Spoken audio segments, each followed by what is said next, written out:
Hello everyone, welcome back. I hope you're having a fantastic day so far. Currently, there are 3 proposed changes in Washington, D.C. that could have a significant impact. If approved, these changes would result in increased payments for all Social Security beneficiaries, including retirees on SSI or SSDI. In today's video, we'll explore these proposed changes that might take effect as early as 2025. Additionally, the House recently passed a bill aimed at enhancing the deportation process for illegal immigrants based on a single criminal act. We'll delve into the details of this bill and discuss why 150 lawmakers voted against it.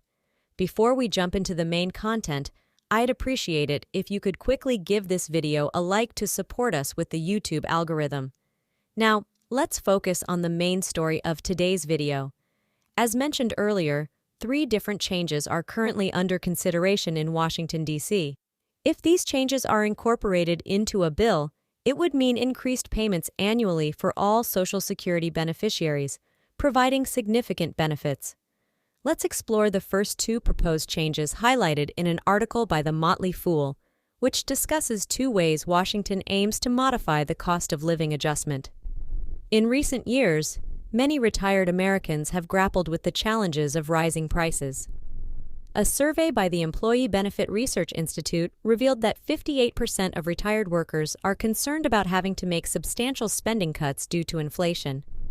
This has brought attention to Social Security benefits, often the primary source of income in retirement. While Social Security payments receive an annual cost of living adjustment to counter inflation, these adjustments are calculated using the Consumer Price Index for urban wage earners and clerical workers, also known as CPI.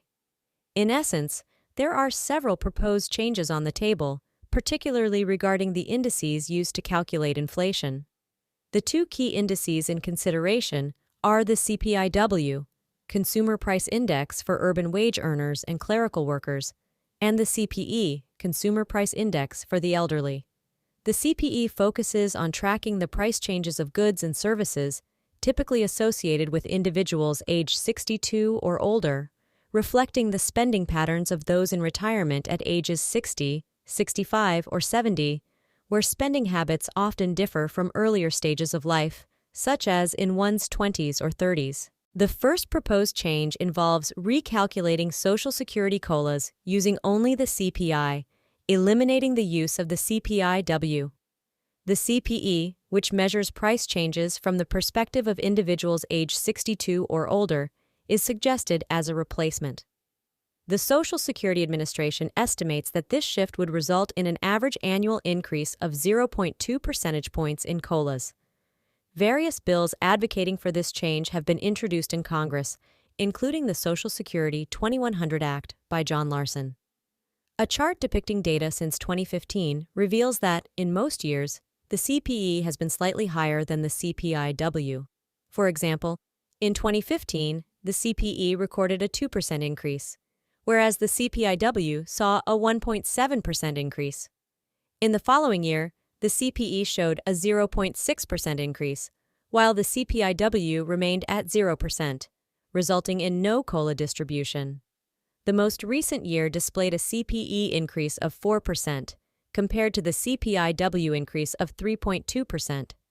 Consequently, the cost of living adjustment for that year would have been 0.8 percentage points higher if the CPI had been utilized, potentially leading to a more substantial increase in benefits. Another proposed change involves calculating COLAs using both the CPI and the CPIW. This more assertive approach suggests determining COLAs based on the higher of the 2 inflation measures, whether it be the CPIW or the CPI. In practical terms, this means considering both indices and selecting the one with the higher inflation rate. This approach is advantageous, as demonstrated by the example from 2023. Despite the usual trend where the CPI is higher than the CPIW, in that specific year, the COLA was 8.7% based on the CPIW, while it would have been only 8% if the CPE had been chosen. Opting for a combination of CPI and CPIW ensures a more favorable outcome for beneficiaries, providing a potentially higher increase in benefits. Furthermore, there is another proposed bill that seeks to increase the amount individuals receive in their Social Security paychecks. Federal taxation currently reduces benefits for over 50% of Social Security recipients.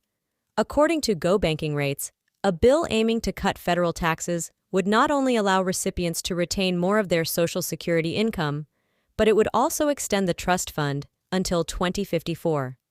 This presents a win-win scenario, where individuals not only benefit from reduced taxation, but also contribute to the prolonged sustainability of the trust fund.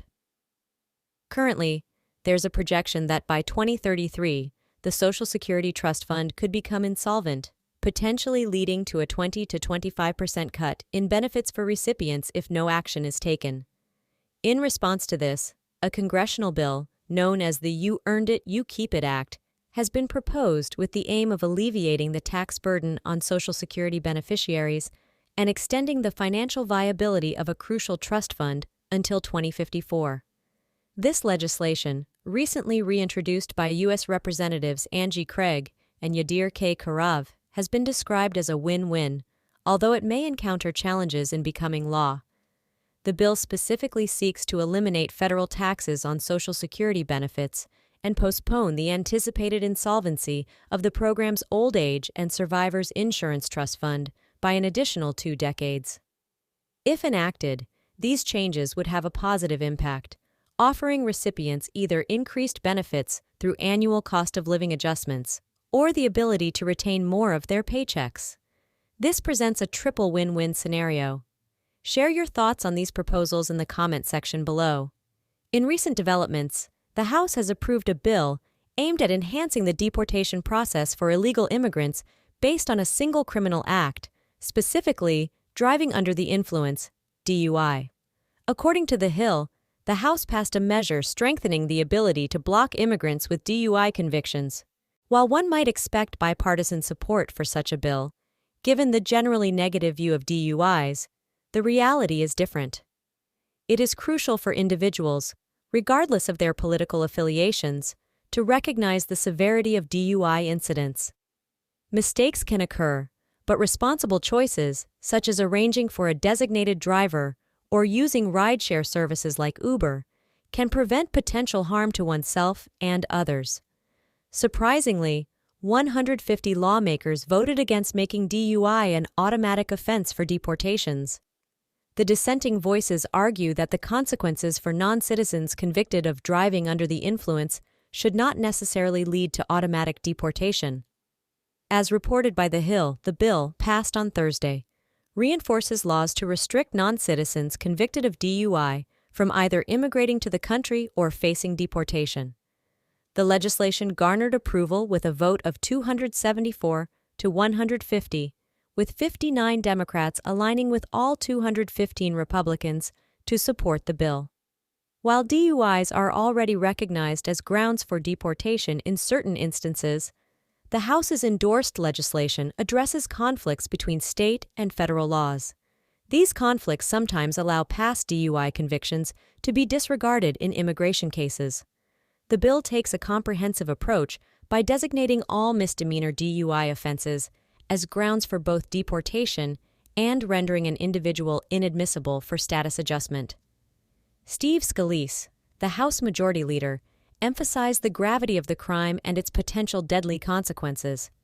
He expressed disappointment that, despite the severity of driving under the influence, deportation and re-entry prevention are not consistently applied to illegal immigrants with DUI convictions. Scalise posed the question to viewers, seeking their opinions on whether a DUI should automatically lead to the removal of illegal immigrants or if there should be room for forgiveness, especially for first-time offenses. Share your thoughts in the comments section below. If you found this video enjoyable and informative, please consider giving it a like and subscribing to the channel. Stay tuned for the next video.